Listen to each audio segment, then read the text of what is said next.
Bag తీసే college student by ఒక్క నిమిషం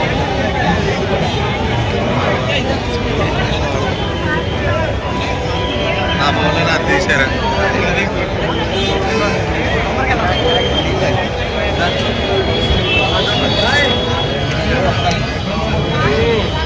అంటున్నాడు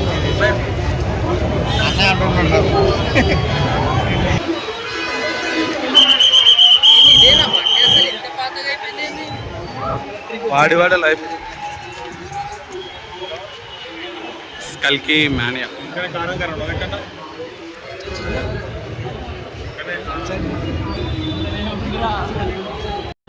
అది వాషింగ్ చేపిస్తే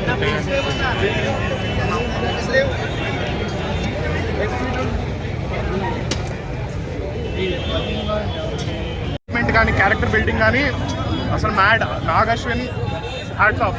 నాగశ్విని కనిపిస్తే ఏం చెప్తావు బ్రో ఆయనకి? Hats off. నేను ఇంకేం చెప్పేది లేదు. హ్యాట్స్ ఆఫ్ లిటరల్ గా. ఇండస్ట్రీకి రాజమౌళి దొరికాడో లేదో తెలియదు కానీ ఒక నాగ్ అశ్విన్ మాత్రం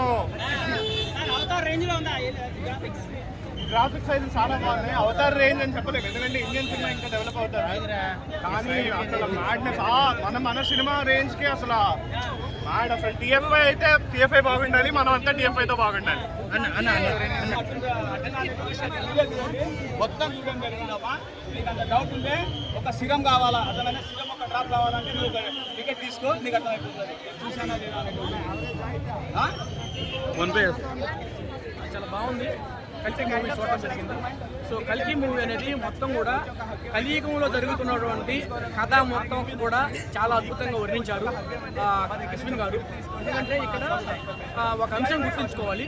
మన కల్కిలో ఉన్న స్టార్టింగ్లో ప్రభాస్ గారిని ఎలా ఎంట్రీ చేస్తారు, ఈ బుజ్జికి మనకి ఉన్న సంబంధం ఏమిటి, వెహికల్స్కి అంటే మన గాలి మోటార్స్ మనం తయారు చేసుకున్నవి అవి మనం ఎలా ఉపయోగపడతాయి.